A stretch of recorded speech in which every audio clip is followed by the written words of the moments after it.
Bonjour à tous et à toutes. Ah, c'est une folie. Bonjour à tous et à toutes. J'ai le micro.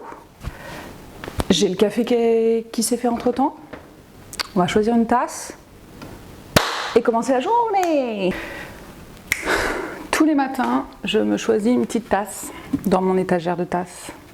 Il y a des personnes qui sont intéressées par cette étagère qui m'ont déjà demandé qui que quoi que où.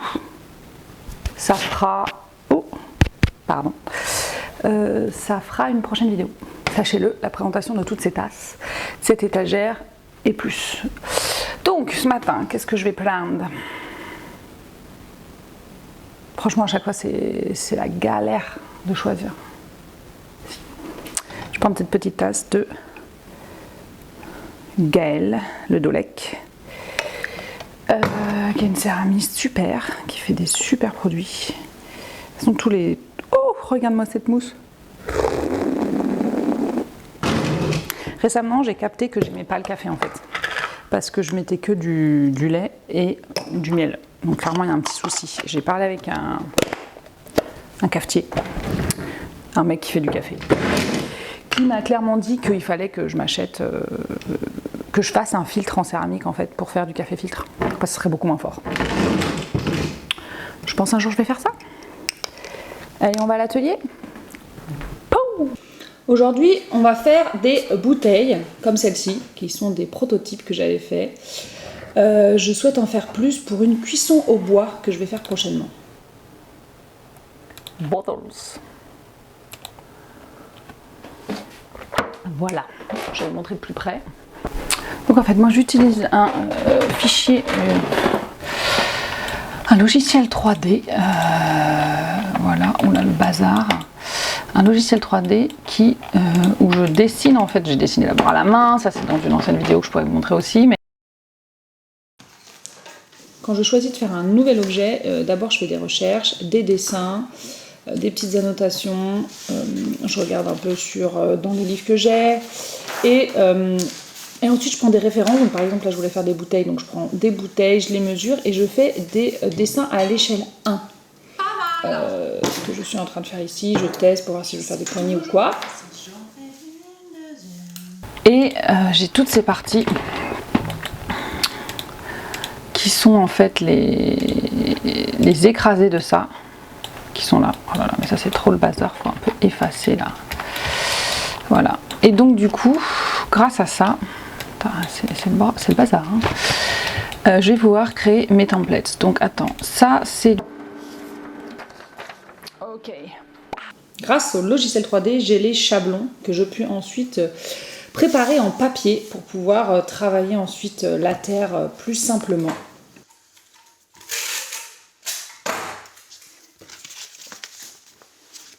J'annote bien chaque chablon pour ne pas les confondre avec un autre, parce que j'en ai quand même maintenant beaucoup.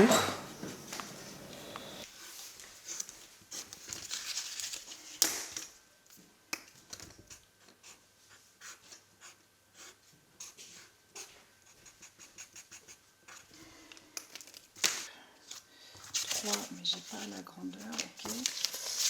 1, 2, 3.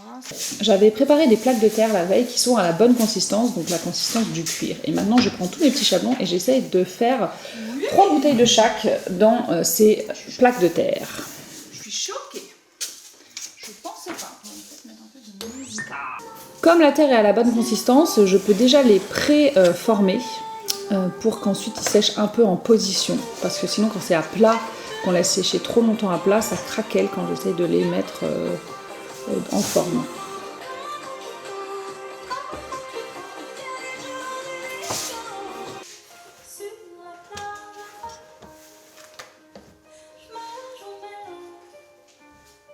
La raison pour laquelle j'ai décidé de travailler à la plaque, c'est que j'adore passer du 2D à la 3D. C'est un exercice que je faisais beaucoup lorsque j'étais dans mon bureau de design industriel. On faisait beaucoup de maquettes en papier et en carton. Et donc on façonnait les pièces, enfin on dessinait les pièces à l'ordinateur et ensuite on les transformait en 3D grâce à des chablons comme ça. Donc j'adore faire ça.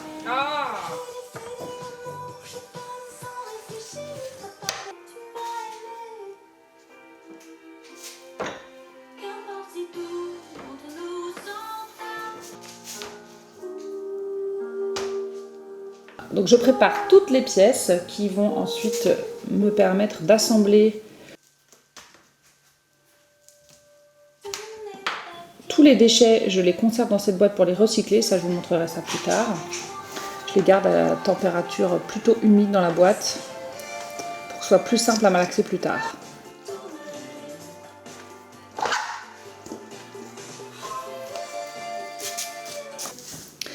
Et c'est parti pour l'assemblage des bouteilles. Donc j'utilise ma barbotine pour coller les coutures ensemble.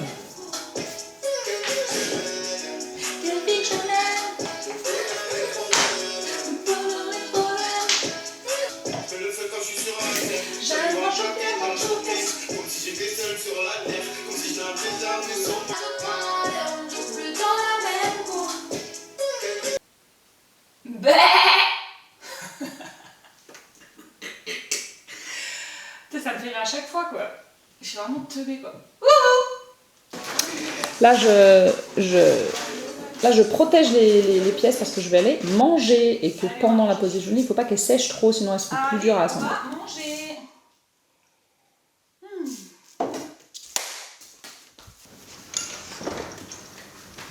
Oh moi je veux ça.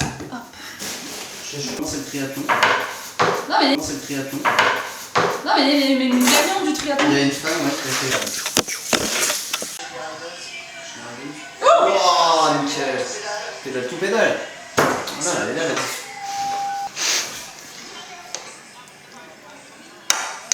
Y'a pas à dire, c'est bon les foyers. Merci les abeilles. Ok. Et c'est reparti pour une session de modelage.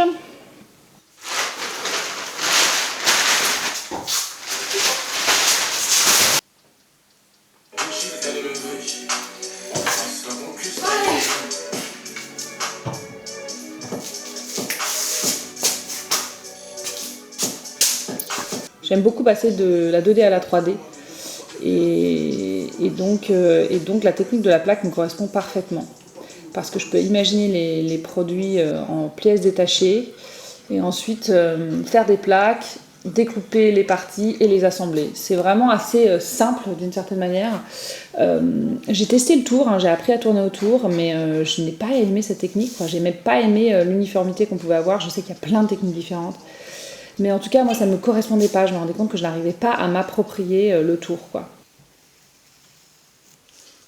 Je guilloche la terre avec un outil spécial qui est mon outil favori. Je l'ai acheté en 3 parce que j'ai trop peur de le perdre. Pour ensuite pouvoir mettre la barbotine et coller les différentes parties entre elles. Voilà. Ça fait des formes un peu irrégulières, mais c'est ce que j'aime en fait. J'aime cette irrégularité, c'est-à-dire que toutes les pièces, quand elles sont côte à côte, sont un tout petit peu différentes les unes des autres. Voilà, ça sort pas d'un moule, c'est pas parfait, et c'est ça que j'aime. C'est ça que j'aime, c'est les imperfections. Pareil quand je fais les dessins, je trouve que les imperfections font que ces objets, ils ont une âme un peu, et j'aime ça.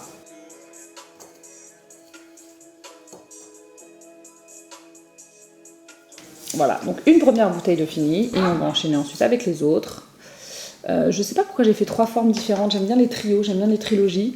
J'aime bien en fait les 3 formes ensemble, je trouve qu'elles se répondent l'une l'autre, ça fait un peu une famille de bouteilles. Je sais pas encore du tout comment je vais les émailler, quelle forme je vais dessiner dessus, quel motif je vais dessiner dessus.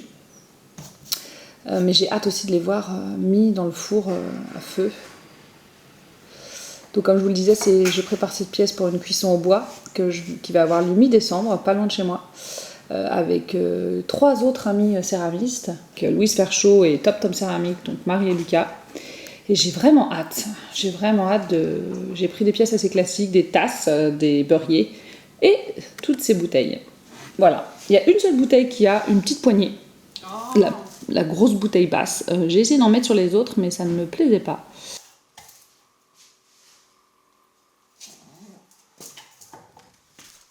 Je nettoie bien la connexion de la bouteille pour que ce soit tout doux au toucher.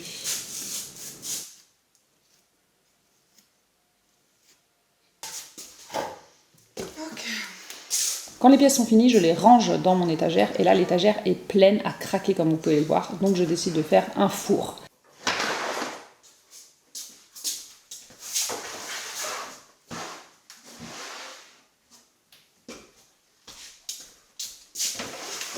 Et donc je peux ranger les bouteilles tout en haut, périlleusement. Mais j'ai réussi sans rien casser.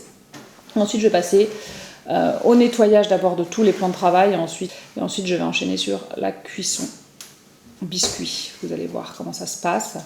Il fait 30 degrés en ce moment à l'atelier. Il fait très chaud en ce moment. Et du coup, même si mon atelier est au nord, j'ai bien chaud.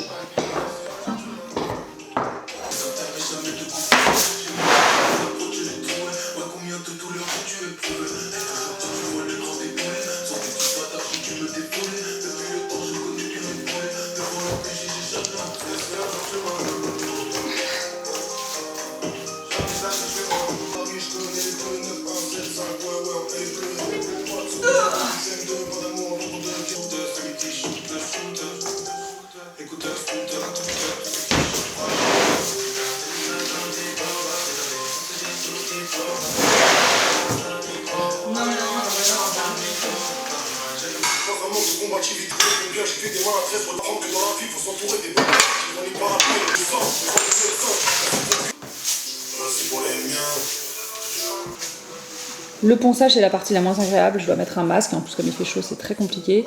Je dois poncer en fait tous les petits défauts qui pourraient un peu agripper la main. Donc je les ponce, chaque objet je dois le poncer, vérifier qu'il n'y a pas de petits accros. Et ensuite je peux les mettre à l'intérieur du four. C'est vraiment un Tetris géant. Parce que moi je déteste qu'il reste de la place, surtout à la première cuisson. J'aime beaucoup que ce soit calé, qu'il y ait le plus d'objets possible, parce qu'en fait ça économise de l'espace et de l'énergie. Donc j'essaie d'en mettre le plus, et parfois il y a des petits accidents. Oh putain! J'ai cassé une tasse qui m'embête toujours, parce que c'est cassé, c'est perdu, mais je peux le recycler puisqu'elle n'a pas été cuite. Donc je le mets dans mon gros panier pour que ce soit recyclé. Et puis j'enfourne aussi des lampes. Ça c'est un nouveau produit qu'on est en train de développer avec mon compagnon. C'est lui qui a dessiné la lampe, c'est moi qui les fabrique et il a choisi les émaux. Et on va essayer de sortir ça à l'automne, à la rentrée. Donc je vous tiendrai au courant. Voilà, comme vous pouvez le voir, je mets à fond. Le four est rempli à fond. Et je vais pouvoir le lancer ce soir, un peu plus tard, parce qu'il fait trop chaud. Et puis avant de finir ma journée, il faut toujours que je nettoie. C'est ma nouvelle routine pour vraiment que l'atelier soit propre. Je nettoie tout. Là, tout ce qui a été, tout ce que j'ai poncé, ce sont des poussières que je mets dans ma barbotine. Voilà, donc tout se recycle. Voilà. Et il faisait très chaud, donc je suis très heureuse d'enlever mon masque. Et maintenant, je vais vous souhaiter une bonne journée. Bisous.